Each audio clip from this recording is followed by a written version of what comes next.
Hey everybody, what's up? It's Alex here, and today we're diving into something pretty crazy. The recent leak that exposed parts of the Google super secret search algorithm. If you're an SEO nerd like me, or just curious about how Google ranks its websites, you definitely don't want to miss this. So here's the deal. We're gonna break down the juiciest parts from these leaked documents and figure out what they mean for us website owners and marketeers. We talk about freshness of content, the whole debate around domain authority, truth about how Google is using links in 2024, and how Google might be actually using our browsing data from Chrome to influence rankings. Crazy, right? By the end of the video, you will have a much clearer picture of how Google algorithm works and what you can do to actually optimize your sites for better rankings. Plus, I'll share my top takeaways and action steps so you can start putting this knowledge to work right away. Sounds good? All right, let's dive in.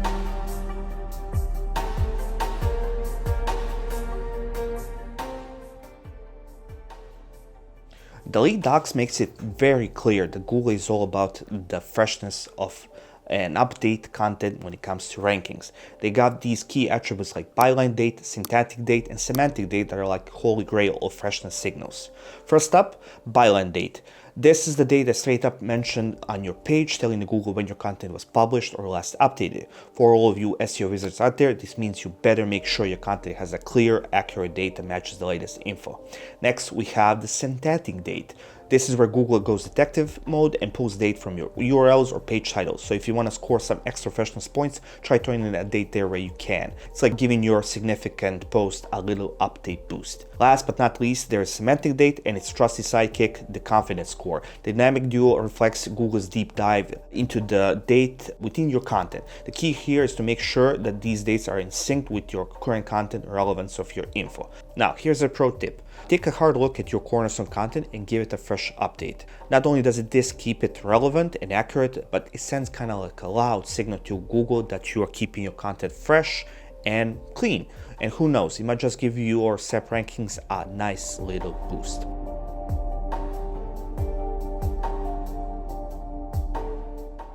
This Google leak had some interesting and pretty wild insights into how user interaction might be actually shaping up our search rankings.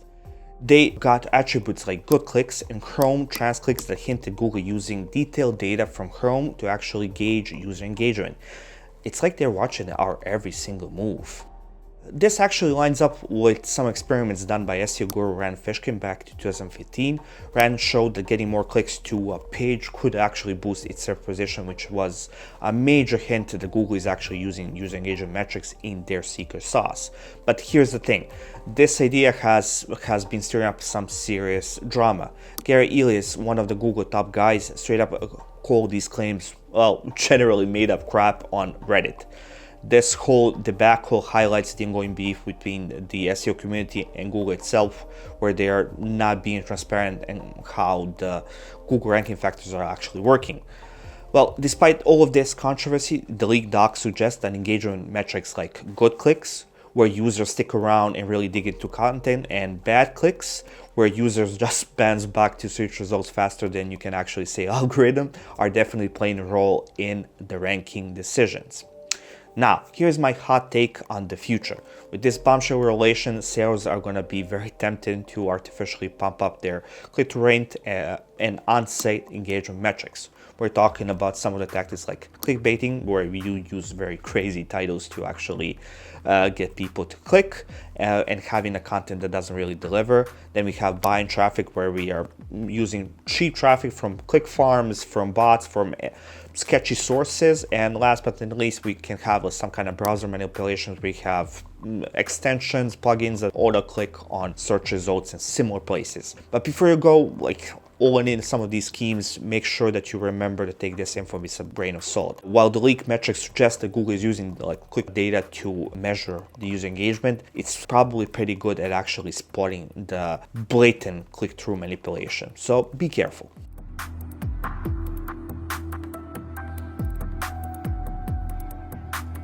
Alright, let's dive into some juicy details about links from the Google leak. Trust me, if you're serious about SEO, you're gonna wanna pay attention to this.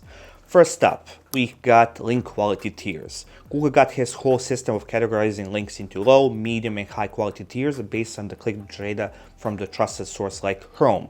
This is relates to the previous video. If a page is getting like tons of clicks, boom, that's a high quality link. But if it's getting crickets, well, Google might just ignore the link entirely. So if you have traffic, that's good. This helps prioritize links from popular user validated sources. Now we have the index tier impact. Not only does Google look at quality individual links, that they're also considering the overall quality tier of the linking page based on how it's indexed. Fresh pages that are updated frequently are getting a big thumbs up. So if you want those high value links, you better make sure that the page from which you're getting a link is constantly being indexed, checked, and double checked by the Google crawler. Now, let's get into a nitty-gritty of spam detection and negative SEO. The leak doc show Google is keeping an eye on how fast those spammy links are popping up, the daily average of spam that they catch, and then how often and when those spikes happen.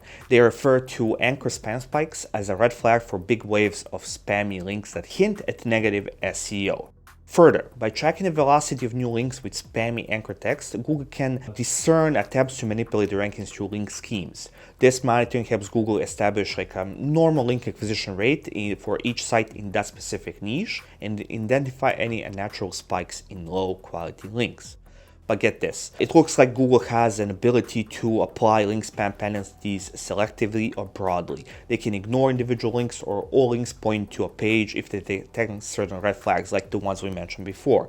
Could this mean that if a page gets hammered by spam, Google might turn a blind eye to all of its links, even the legitimate ones? Well, we cannot really say for sure, but if that's the case, it's not just the spammy links that are getting the cold shoulder. This could potentially kill all the impacting links to a page, which is kind of interesting to think about. Oh, and about those toxic links, John Mueller stated again that toxic links are a made-up concept, saying that the concept of toxic links is made up by SEO tools so that you pay them regularly. But in the documentation, we see reference given to bad backlinks, suggesting that a page can be penalized by having bad links.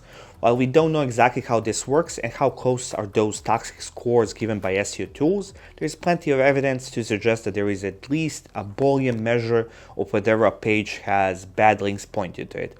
My guess is that this works in conjunction with the link spam demotions I talked about above, but we don't know for sure. Here is a pro tip. Since Google uses your competition to establish that baseline of normal links, you can get a leg up by analyzing their link acquisition rate over the past 6 months. Put the average, track the monthly numbers, and boom, you got a conservative target for the maximum number of links that you should build each month. This way, you're staying in line with the industry norms and reducing the risk of getting slapped by a penalty for unnatural link growth. Moving on to homepage signals. For those shiny new pages that haven't had a chance to earn their own authority signals, Google looks to the strength of the site's homepage as a proxy. The homepage's page rank and trust are used to infer the likely quality of these new pages until they can stand on their own 2 feet. Now, I know what you're thinking. Didn't John Mueller say that Google doesn't use authority as a ranking factor? Well, yeah, but the mention of this site authority attribute in the leak has a question in this statement as well many others. But wait, there is more. We got a confirmation that Google is tracking all sorts of additional details for each link. They track the link text, its surrounding context, where it's placed on the page, how it's styled, and how fresh it is. This is not really any new information, but still very nice to get the confirmation on what exactly are they looking for.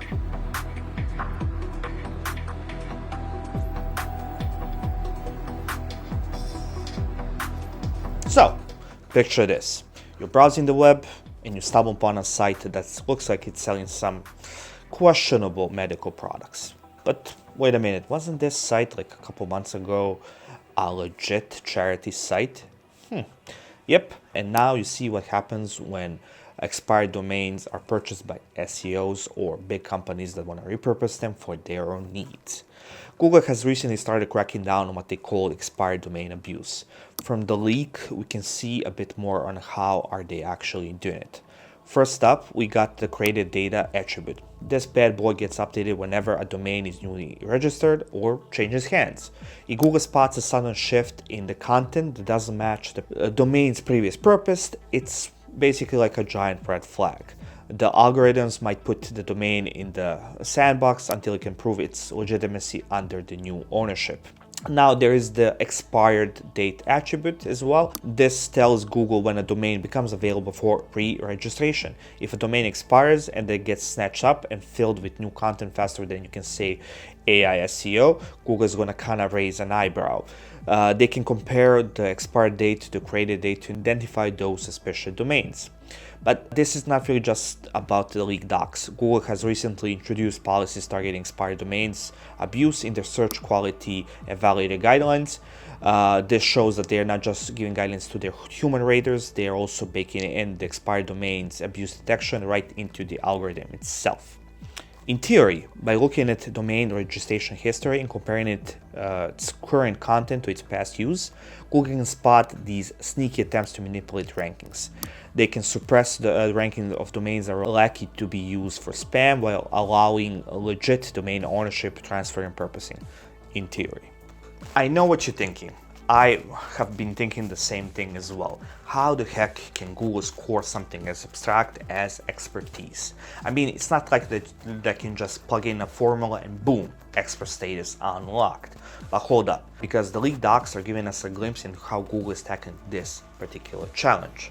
First off, Google is not just storing author names as plain text. They are checking if an entity on the page is actually the author. This is huge.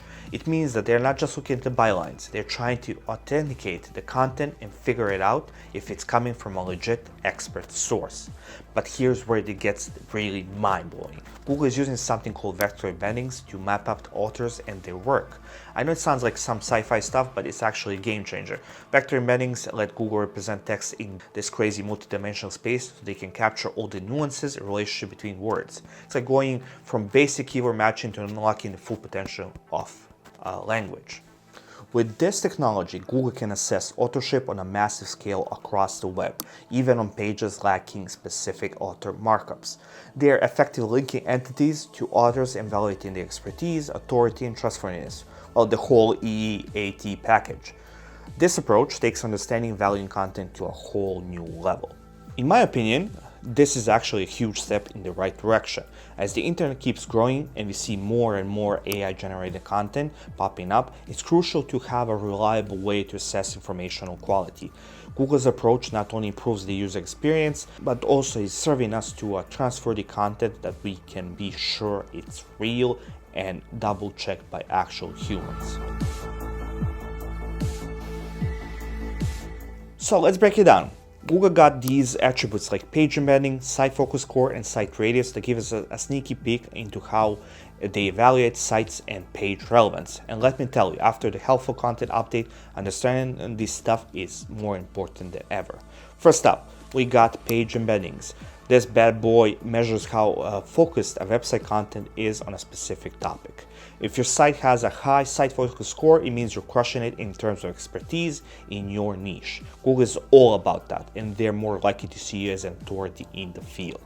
Now let's talk about site focus score. This is all about how thematically concentrated your site is. Higher score means you're staying laser focused on your core topics, which is exactly what Google wants you to see. If you want to establish that sweet topical authority, you gotta keep your site focus score on point. Now, here's where it gets interesting. Site radius measures how much your individual pages stray away from your site course topic. If you got a smaller site radius, it means your pages are sticking close to your main themes, which boost your site's coherence and authority.